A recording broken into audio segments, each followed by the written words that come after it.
चलिए, आज के इस एक्सप्लेनर में सीधे काम की बात पर आते हैं। आज का हमारा विषय थोड़ा तकनीकी जरूर लग सकता है, लेकिन इसका असर जमीनी स्तर पर बहुत गहरा होता है।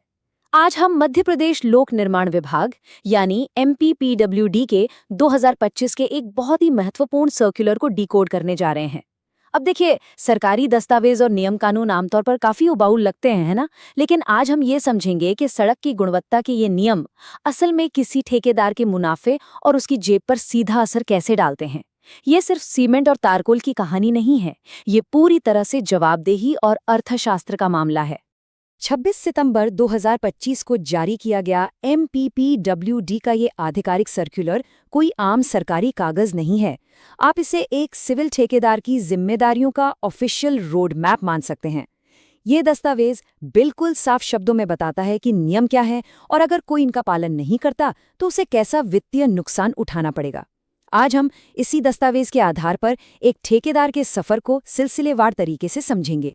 आज की हमारी ये चर्चा 5 मुख्य पड़ावों से होकर गुजरेगी। सबसे पहले बात करेंगे डिफेक्ट लायबिलिटी पीरियड की, उसके बाद सिक्योरिटी डिपॉजिट के नियमों को समझेंगे, फिर देखेंगे कि सड़क की राइडिंग क्वालिटी को आखिर मापा कैसे जाता है, चौथे नंबर पर रोड रफनेस के मानकों को जानेंगे और अंत में बात करेंगे उस रिफंड की जिसके लिए ठेकेदार को कुछ आखिरी शर्तें पूरी करनी होती हैं।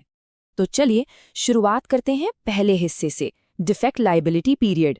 ये वो क्रिटिकल फेज है जो सड़क का निर्माण पूरा होने के ठीक बाद शुरू होता है। अक्सर हमें लगता है कि सड़क बन गई, फीता कट गया तो ठेकेदार का काम खत्म, लेकिन ऐसा नहीं है। डिफेक्ट लायबिलिटी पीरियड निर्माण के बाद का वो तय समय है जिसमें ठेकेदार किसी भी टूट फूट या खराबी को ठीक करने के लिए कानूनी रूप से जिम्मेदार होता है। सरल शब्दों में कहें तो असली जवाबदेही की खिड़की यहीं से खुलती है। सर्कुलर का क्लॉज 18.3 बहुत ही सख्त तरीके से बताता है कि अगर ठेकेदार ने आनाकानी की तो क्या होगा। जरा इसे स्टेप बाय स्टेप समझिए। पहला, ठेकेदार तय समय में सड़क की खराबी ठीक नहीं करता। दूसरा, इंजीनियर तुरंत उस खराबी को सुधारने की लागत का हिसाब लगाता है। और तीसरा, सबसे कड़ा एक्शन, वो पूरी की पूरी लागत ठेकेदार की परफॉर्मेंस सिक्योरिटी से वसूल कर ली जाती है। सीधा सा फंडा है, काम नहीं तो पैसा कटेगा। अब आते हैं हमारे दूसरे पड़ाव पर, सिक्योरिटी डिपॉजिट के नियम। यही वो वित्तीय हथियार है जो सरकार को इन बड़ी निर्माण परियोजनाओं पर कंट्रोल देता है। इसे समझने के लिए एक आसान सा उदाहरण लेते हैं। जब हम कोई अपार्टमेंट किराए पर लेते हैं तो मकान मालिक हमसे सिक्योरिटी डिपॉजिट क्यों लेता है? ताकि अगर हम घर को कोई नुकसान पहुंचाएं तो वो वहां से पैसा काट सके। बिल्कुल यही कंसेप्ट यहां भी लागू होता है, बस स्केल बहुत बड़ा है।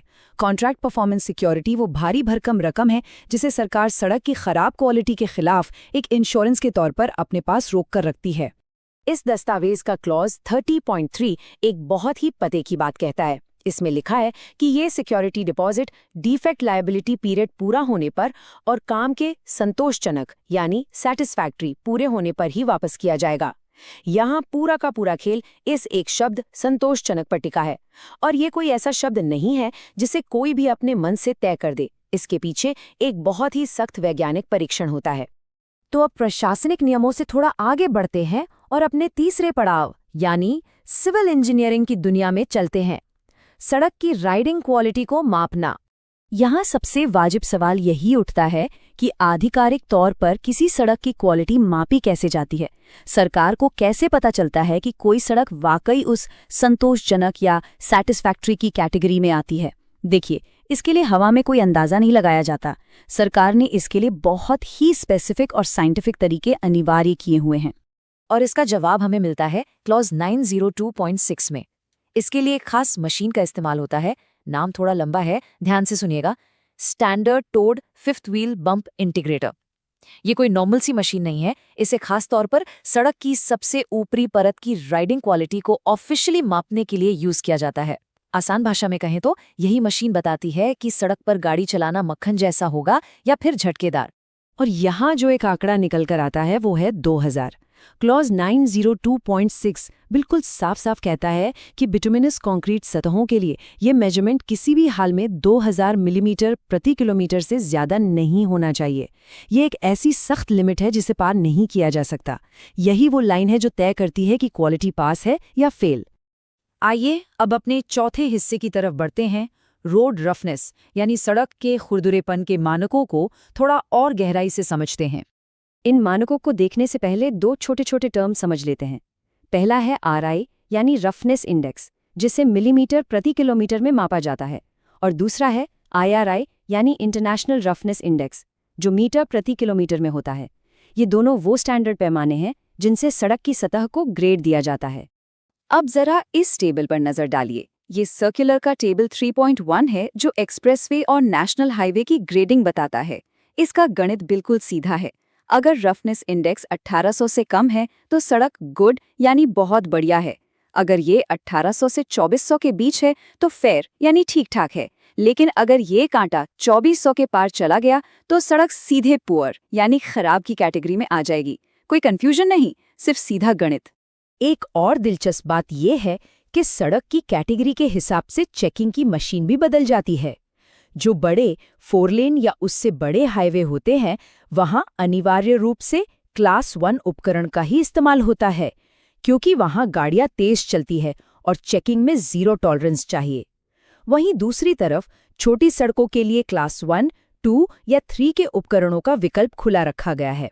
और ऐसा बिल्कुल मत सोचिएगा कि ये सख्त नियम सिर्फ बड़े हाईवेज के लिए हैं।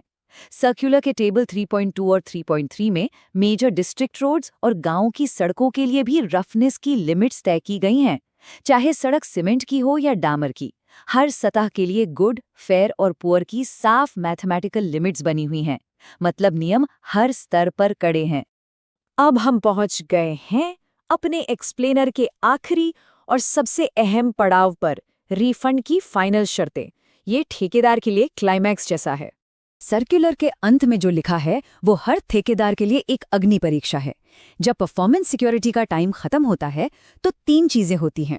सबसे पहले सड़क का रफनेस टेस्ट करना अनिवार्य होता है, और दूसरा सुपरिंटेंडिंग इंजीनियर खुद उस रास्ते का पर्सनली इंस्पेक्शन करता है। इस प्रोसेस से कोई भी बचकर नहीं निकल सकता।